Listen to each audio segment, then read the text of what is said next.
Hola, sean bienvenidos a nuestro video informativo. Somos estudiantes de la Universidad José Cecilio del Valle de la clase de Historia de Honduras.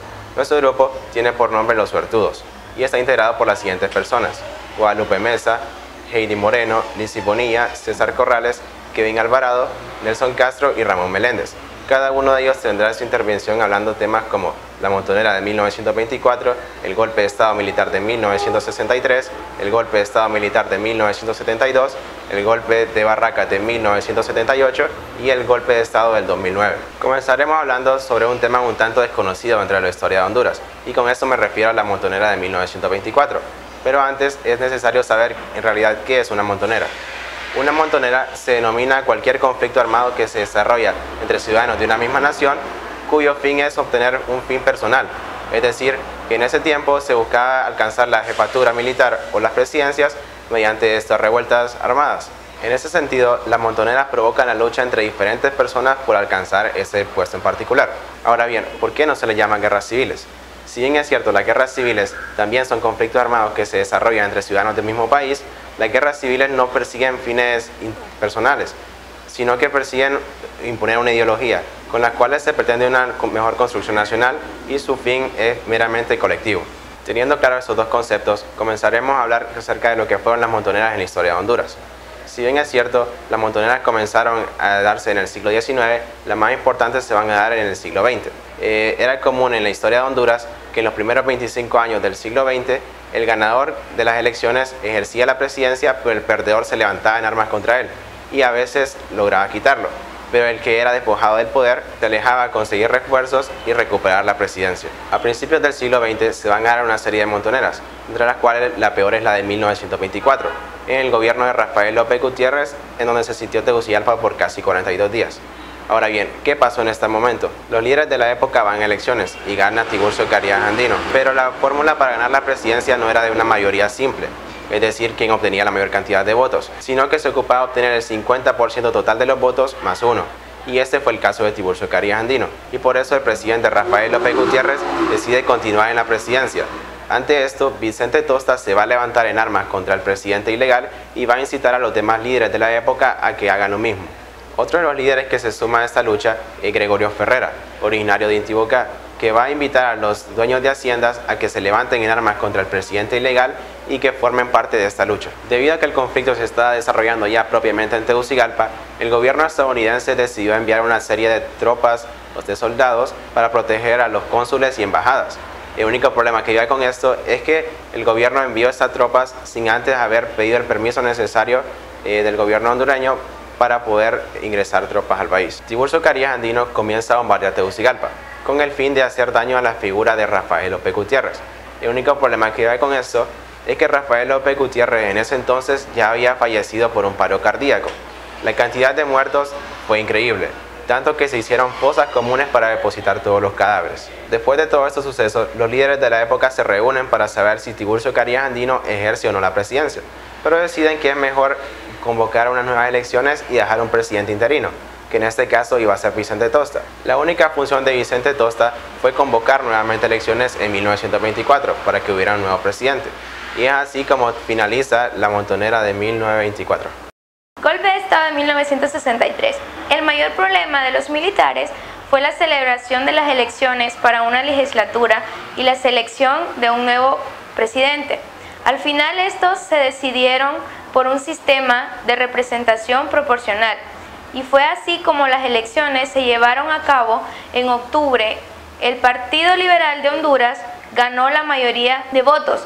La Asamblea seleccionó a Ramón Villeda Morales como presidente por mandato de 6 años, a partir del 1 de enero de 1958. La administración de Villeda hizo tremendos esfuerzos por mejorar la calidad de vida de los hondureños. El gobierno obtuvo fondos provenientes del Fondo Monetario Internacional, el FMI, para estabilizar la moneda. Asimismo, se obtuvieron fondos del Banco Mundial para comenzar la pavimentación de la carretera al norte hacia la capital. Le dio una mayor atención a un nuevo Código del Trabajo, estableció un sistema de seguridad social y comenzó un programa de reforma agraria. El programa de reforma produjo una creciente oposición entre los elementos más conservadores de la sociedad hondureña. Hubo levantamientos dispersos durante los años iniciales de Villeda Morales en el poder, pero los militares permanecieron leales y aplasmaron rápidamente los disturbios. El cambio de actitud de los militares también reflejó la preocupación de lo que se consideraba como trastorno de las zonas rurales y las frecuentes de creciente influencia radical en los grupos de obreros y campesinos. Asimismo, se deterioraron las relaciones con los estados vecinos, especialmente con Nicaragua. Las principales causas de las relaciones entre Villeda y los militares fue la creación de una Guardia Civil por parte del presidente. Esta era una policía militarizada que obedecía únicamente al presidente y no al jefe de las Fuerzas Armadas. Siguiendo con el golpe de Estado de 1963, el objetivo era prevenir que el doctor Modesto Rodas Alvarado llegase al poder, ya que su ideología no estaba de acuerdo con algunas bananeras estadounidenses y con algunos campesinos. Golpe de Estado de 1963, del 13 de octubre de 1963, fue perpetrado por los oficiales de las Fuerzas Armadas de Honduras. El coronel de aviación Oswaldo López Arellano fue mandatario interino después del golpe de Estado. Golpe de Estado militar en 1972. La guerra dio lugar a un nuevo sentido del nacionalismo en Honduras. Miles de trabajadores y campesinos hondureños habían ido al gobierno a pedir armas para defender su nación. La lucha política interna había sido suspendida brevemente durante el conflicto con El Salvador. A mediados de 1970 estaba de nuevo en bajo apogeo. El gobierno de López Arellano estaba bajo presión para iniciar las reformas administrativas y electorales, permitir elecciones libres en 1971, reorganizar ejércitos, adoptar nuevos programas económicos, incluida una revisión de las relaciones de Honduras con el mercado internacional. Representantes de las organizaciones sindicales, campesinas y las empresas conocidas como las Fuerzas Vivas se reunieron con López Arellano. Los golpes de barraca son cuando un militar le da golpe de Estado a otro militar. Se les conoce así porque las barracas son casas comunales donde albergan 20 soldados, donde cada quien se pone de acuerdo para mantener el orden y la limpieza del lugar. En 1975, Juan Alberto Melgar le da golpe de Estado a Oswaldo López Arellano, por el motivo del cual Oswaldo López Arellano se vio involucrado en un soborno de la compañía bananera. Marcó no solo el cambio en la estructura de las Fuerzas Armadas, en cuyo seno había tomado mando un consejo superior, sino el ascenso de la burguesía intermediaria con posiciones más cercanas a los grupos refractorios al ensayo reformista, que con el escándalo bananero se tornaría más tibio y vacilante en su parte principal, que lo que es la reforma agraria. La situación social en el campo y las amenazas de represión a los dueños de las tierras iban en aumento, mientras que el régimen daba largos asuntos agrarios. Numerosos campesinos fueron encarcelados por su participación en tomas o recuperación de tierra, a consecuencia de lo cual la Unión Nacional de Campesinos, UNC, determinó organizar para el 25 de junio de ese año una marcha de hambre hacia Tegucigalpa con afiliados del norte, sur y oriente de Olancho, ya que en Olancho surgió una masacre que se le conoce como la masacre de los Horcones. Balas y cárcel dio Melgar Castro a quienes pedían tierras para trabajar el 18 de mayo de 1975. Hubo más de 100 ocupaciones campesinas de tierra que fueron reprimidas en todo Honduras. 8 de ellas en Olancho era el gobierno del general Juan Alberto Melgar Castro, quien había dado golpe de Estado apenas un mes antes al también general golpista Oswaldo López Arellano. Con Melgar se paralizaron los planes de repartición de tierras impulsadas por Orellana y la Unión Nacional de Campesinos, UNC. En ese tiempo, los más beligerantes de las organizaciones campesinas realizó protestas con tomas de carretera el 13 de junio para presionar al gobierno para la libertad de los apresados el 18 de mayo, pero no fueron escuchados. Se organizó entonces la marcha de hambre o la de desesperanza, que salió de diferentes puntos del país demandando libertad de los campesinos, presos, la celebración de la reforma agraria y la personería jurídica para la UNC. Desde finales de los años 60, la iglesia de Olancho se comprometió con los campesinos sumidos en la pobreza y el abandono. Surgieron decenas de celebradores de la palabra que evangelizaron a las aldeas y realizaban diversas obras de promoción humana, lo cual llevó a las comunidades a tomar conciencia de su realidad y la necesidad de transformarla. En 1971 se organizaron las primeras ligas campesinas en Olancho y desafiaron el poder del gobierno de los militares y los terratenientes que acaparaban grandes extensiones de tierra para explotar el bosque y la ganadería, despojando de los pobladores de las poblaciones de los municipios. En todo el país eran frecuentes los conflictos por la posesión de la tierra, sobre todo cuando se iniciaba la temporada de siembra de granos básicos. En Olancho, el 18 de febrero de 1972, hubo un ataque de ejército y terratenientes en una recuperación de tierra en Atalanquera, una aldea cerca de Jutigalpa. 6 campesinos fueron ametrallados, 4 fueron heridos y otros presos. Los terratenientes y los militares desataron una fuerte campaña contra la iglesia y las organizaciones populares solanchanas, acompañados por los medios locales y nacionales de comunicación. La marcha de 1975 salió simultáneamente el 25 de junio desde Olancho, Choluteca, San Pedro Sula y El Progreso, y se estimaba que en 6 días llegarían a la capital. Fue reprimida desde el primer día en todo el país.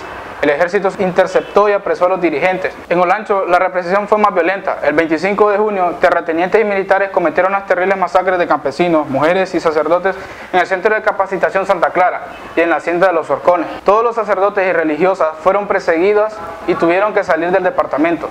Hay sectores de la sociedad hondureña que han procurado borrar estas páginas de la historia porque revelan su herencia de sangre y muerte. Esos mismos sectores que ahora se presentan como amigos del pueblo y salvadores de la patria. En Santa Clara y los Horcones murieron hombres y mujeres de las más altas calidades humanas. La solidaridad, entrega, sacrificio por los demás y valentía para defender su derecho a una vida digna de estas personas son valores que deben ser rescatados y compartidos con las nuevas generaciones. Desde luego que eso no le interesa a la prensa comercial. Ellos deberían sentirse vergüenza y pedir perdón al cumplir 30 años de las terribles masacres en Olancho, porque con sus campañas de mentiras y calumnias contra los luchadores contribuyeron a su asesinato y a la impunidad de los criminales. El pueblo es el llamado a mantener viva la memoria de los suyos, por siempre. Los que no recuerdan a sus mártires no los merecen. Más de 500 campesinos de unas 20 comunidades del departamento de Olancho comenzaron a llegar desde el 24 de junio al centro Santa Clara en la cabecera Jutigalpa. De ahí caminarían juntos unos 170 kilómetros hasta Tegucigalpa. Había un ambiente de alegría, varios hacían composiciones y les cantaban con guitarra. Por las altopartes se escuchaba música popular cristiana. El mayor José Enrique Chinchilla, jefe militar en Jutigalpa, por 3 veces mandó a decir que parasen la marcha y que quería hablar con los dirigentes. Ese día, el 24 de julio, llegaron contingentes de soldados de la 115 Brigada de Infantería. Algunos rodearon el centro de Santa Clara hasta con tanquetas en actitud intimidaria. No se hizo caso de las amenazas y la marcha salió antes de las 4 de la mañana del 25 de junio. Se sumaron más de 100 personas en organizaciones populares solidarias. Se estimaba que en el trayecto se incorporarían más comunidades hasta completar unas 5.000 personas hasta llegar a Tegucigalpa. Los acompañaba un carro para apoyarlos. Por el camino había militares apostados en los pinos. Los terratenientes abrieron zanjos en la carretera y ahí se colocaron soldados como en trinchera. En Santa Clara quedaron los comisiones encargados de preparar los alimentos para los marchistas. Estaban también el personal de la cooperativa Cosmudel, que abastecía desde ahí a cerca de 40 tiendas de consumo. Ya les hablaré del golpe de Estado en 1978. En el Consejo Superior de las Fuerzas Armadas se fueron creando una serie de contradicciones. De un lado, de un grupo de oficiales partidos de las medias reformistas. Del otro, el grupo opuesto a las mismas y adicto a la política conservadora. El general Melgar, deseoso de seguir en el poder, intentó verter un movimiento político con el apoyo del Partido Democrático Cristiano, Partido de Innovación y la Unidad Pino, y grupos pertenecientes al Partido Liberal. Por lo tanto, estos influenciaron al Consejo Superior y le enviaron un memorándum al general Melgar, diciéndole que las medidas en que se tomaron para reformar y orientar el gobierno no fueron aplicadas y que más bien él estaba ayudando las políticas contrarias a ellos. El memorándum decía también que estaba poniendo en duda su sinceridad y buena intención con las Fuerzas Armadas. Exigieron manifestar con qué política quería él gobernar. Melgar fue separado de la jefatura de gobierno el 7 de agosto de 1978, en lo que se consideró el final del ensayo reformista. Melgar tuvo varios aciertos estando en el poder. Uno de ellos fue nombrar a Rigoberto Sandoval Correa como director del INAH. Él ha sido uno de los ejecutivos más competentes que ha tenido esta institución y tuvo que renunciar de la jefatura de Estado con el objetivo de elaborar la ley electoral y de las organizaciones políticas que exigía la democratización interna de los partidos políticos a través de elecciones primarias regulando por el TNN. Gracias a esa ley es que hoy en día se lleva a cabo un proceso real de democracia interna. Los integrantes también, el comandante de la Fuerza Aérea, Coronel Domingo Álvarez Cruz, y el comandante de la Fuerza de Seguridad Pública, FUSEP, el teniente coronel Amílcar Zelaya Rodríguez, forzados por el ambiente de fortalecimiento de la democracia representativa en Centroamérica tras la caída de Somoza en Nicaragua. La toma de poder del Frente Sindista de Liberación Nacional. El triunvirato garantizó la plena libertad electoral en los comicios practicados en toda República el 20 de abril de 1980 para elegir diputados de la Asamblea Nacional Constituyente. La Junta Militar, que se encontraba formada por un tributario de los oficiales de las Fuerzas Armadas de Honduras, general de brigada Policarpo Paz García, jefe de la Junta Militar y comandante del Ejército de Honduras; coronel de aviación Domingo Antonio Álvarez Cruz, comandante de la Fuerza Aérea Hondureña; teniente coronel de infantería Amílcar Zelaya Rodríguez, comandante de la FUSEP, hoy Policía Nacional de Honduras. Según las dictaduras, el país se sumergió por décadas en esto, y para no perder la costumbre, Melgar intentó legitimitarse con otras elecciones, al estilo Honduras, imitando a Osvaldo López Arellano. Pero dichas elecciones no las pudo realizar porque sufrió un golpe de Estado el 7 de agosto de 1978 por parte de una junta militar formada por Policarpo Paz García. Esta junta militar decidió que el país tenía que regresar a la democracia, por lo que el 20 de abril de 1980 hubo elecciones de constituyentes para redactar la Constitución en la actualidad rota de 1982. Elecciones en las que los hondureños no pudieron ver a quién elegirían porque la votación fue partidista y por lo tanto no fue de lo más democrático que digamos.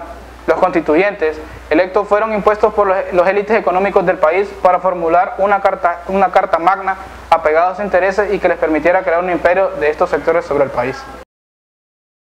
La situación económica de Honduras en el momento que accede Manuel Zelaya al poder, postulado por el Partido Liberal de Honduras, uno de los partidos más tradicionales, sobrellevaba las repercusiones de la crisis mundial que había iniciado en Estados Unidos, y siendo este país el principal socio comercial de Honduras, sintió los efectos del mismo Estados Unidos.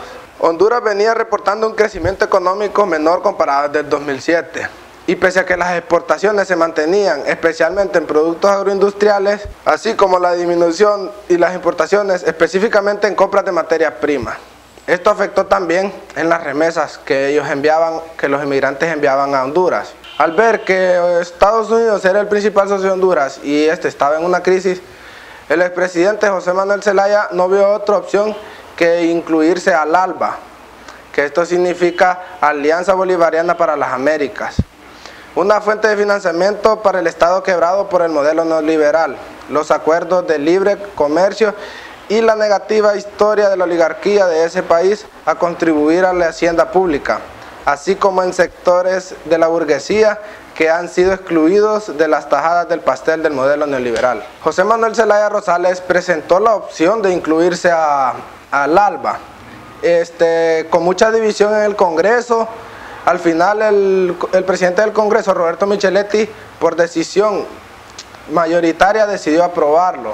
¿Qué significó la entrada al ALBA? Bueno, además de los programas sociales relacionados a la alfabetización y asistencia médica gratuita, una línea del crédito del Banco Nacional de Desarrollo Económico y Social de Venezuela por $30 millones destinados a los pequeños productores rurales a bajas tasas de interés, así como la emisión de bonos por $100 millones adquiridos por Venezuela, cuyo fondo se destinaría a la construcción de vivienda para personas que carecen de esto. Entre los factores agravantes que propiciaron el apoyo del imperialismo estadounidense en el golpe de Estado fue el ingreso primero a Petrocaribe y posteriormente al ALBA, pues esto significó un duro golpe a la política exterior de Estados Unidos para el continente, porque alineó a Honduras al eje de los gobiernos nacionalistas del Sudamérica y alejó de forma tímida y órbita de ese país. Sin embargo, apuntamos de lo tímida porque Honduras, al igual que Nicaragua o El Salvador, gobernados por el partido de izquierda, no han roto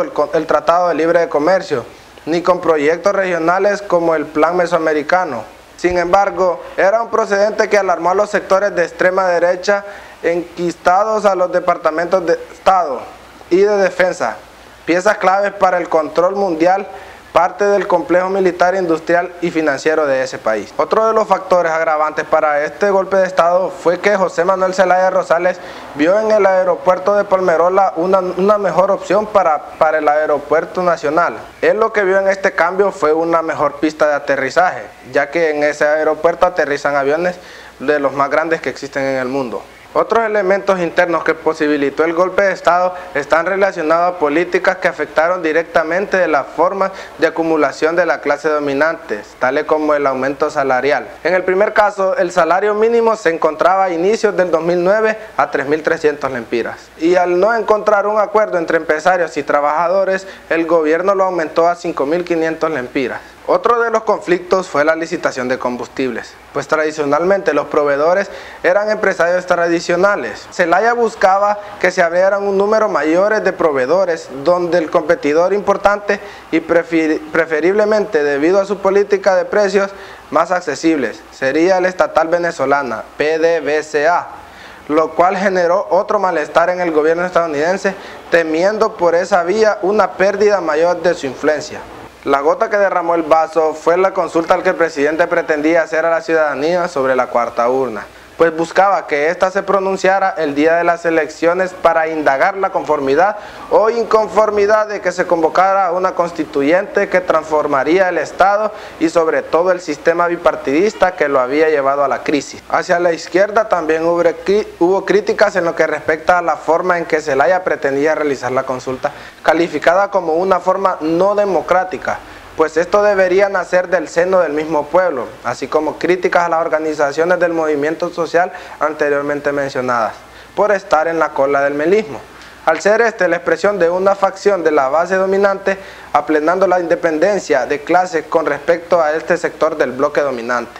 Previamente, el día que se iba a consultar a la población sobre si estaba de acuerdo a una cuarta urna, el día de las elecciones, la derecha otra vez se propicionó contra esta situación y lanzó una campaña mediática expresando que el verdadero interés del presidente con respecto a convocar a una asamblea constituyente era su reelección. Unos días antes del golpe, la Corte Suprema de Justicia declaró que la acción de la consulta como ilegal, lo cual sirvió de justificación para que instituciones como el Ministerio Público y el Tribunal Supremo Electoral procediera a secuestrar el material que serviría para realizar la consulta, lo cual ocasionó la movilización de gran parte del bloque popular para recuperar este material.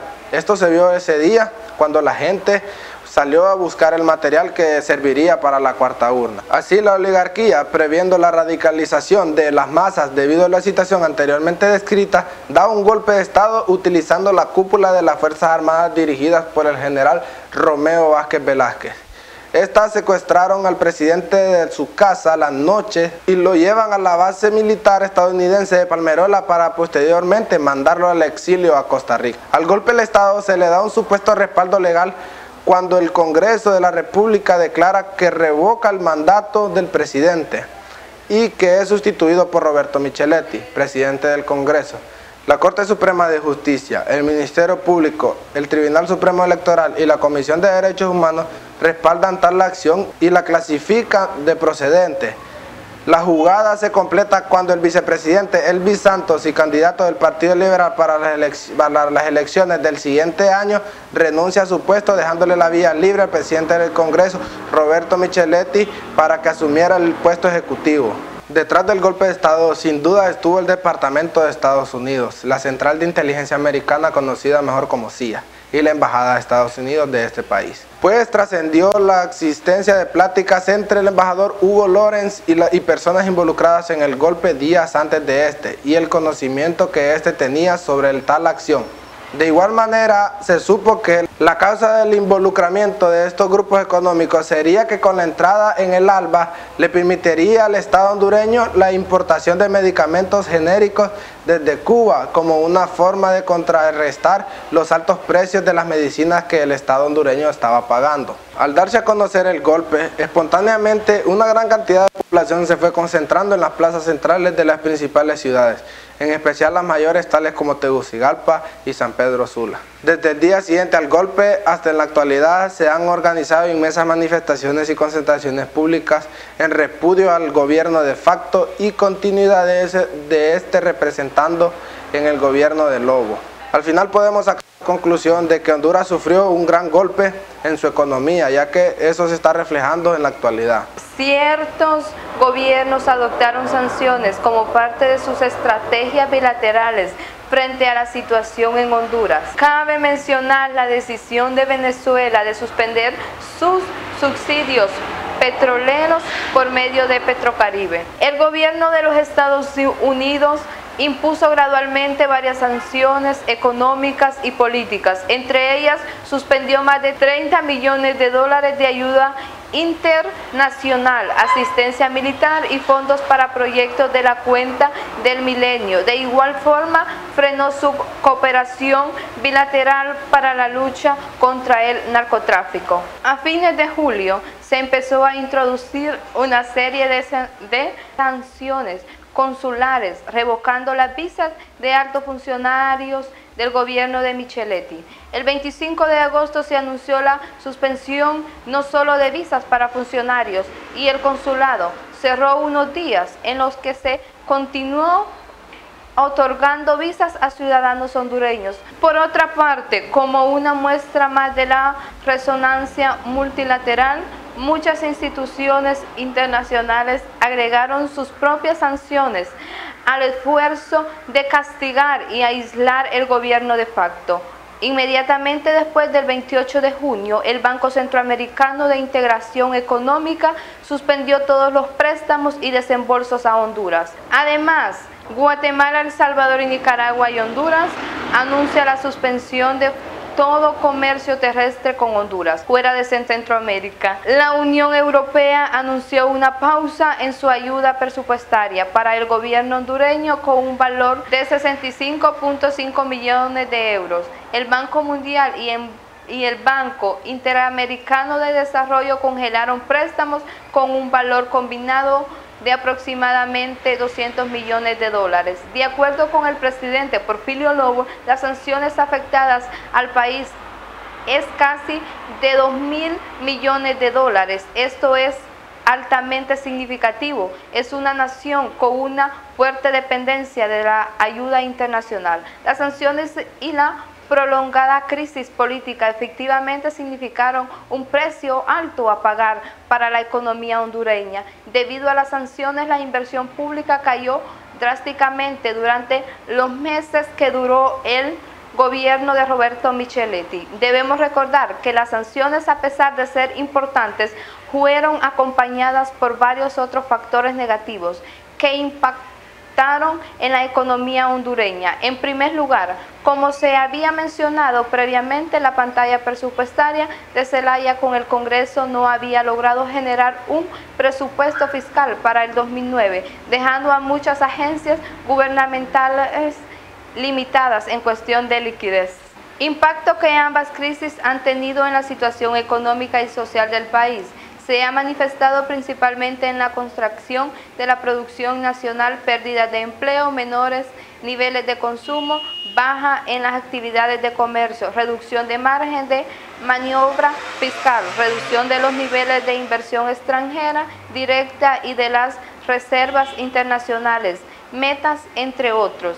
La crisis política derivó en el quiebre de las relaciones con la comunidad internacional y el retiro del apoyo financiero del Banco Mundial y la banca multilateral, lo que se tradujo en una mayor caída de la inversión, tanto pública como privada, y en una reducción del consumo interno. Ante esto se reportó la suspensión de las donaciones por 31.2 millones de dólares y de la cooperación internacional por 87 millones de dólares. Lo anterior es importante si consideramos que el financiamiento externo representado en el 2009 el 16.4% del presupuesto de la Administración Central y el 56% de los fondos de inversión pública del Estado. Adicionalmente, las recuperaciones económicas incluyeron en el cierre de fronteras por los días acordados por Guatemala, El Salvador y Nicaragua y la suspensión de Honduras del Sistema de Integración Centroamericano, SICA, en la semana inmediata después del golpe de Estado, así como la demanda de la Organización de Estados Americanos, la OEA, para el restablecimiento de Zelaya en el poder en un término perentorio. El 1 de julio, el Banco Internacional de Desarrollo y Banco Mundial suspendieron sus operaciones de crédito en Honduras y en septiembre el Banco Mundial anunció el bloqueo de la asignación de alrededor de 160 millones de dólares correspondientes a la cuota que le correspondía al país en asignación de derechos especiales de giro por 250 billones de dólares que hizo entre sus países miembros para ayudarlos a mitigar el efecto de la crisis internacional sobre la balanza de pagos. La suspensión de desembolsos le costó a la economía ingresos de divisas por el orden de 375 millones de dólares, así como atrasos en la negociación del Tratado de Asociación entre Centroamérica y la Unión Europea. En 2009 la economía hondureña se contrajo 2.1% debido a los efectos adversos de la crisis financiera internacional y a la crisis política interna generada por el golpe de Estado de junio del 2009. La producción manufacturera se redujo y se observó una desaceleración de la actividad en los sectores agropecuarios y de la construcción. La inflación registró la tasa más baja desde 1887 y se ubicó en el 3.0%. El déficit fiscal aumentó del 2.5% en el 2008 al 6.2% del Producto Interno Bruto en el 2009. La desaceleración de la actividad económica en Honduras durante el primer semestre de 2009 se amplificó por los efectos adversos de la crisis política interna generada por la destitución del presidente Zelaya el 28 de junio del 2009, lo que aumentó la incertidumbre política y económica.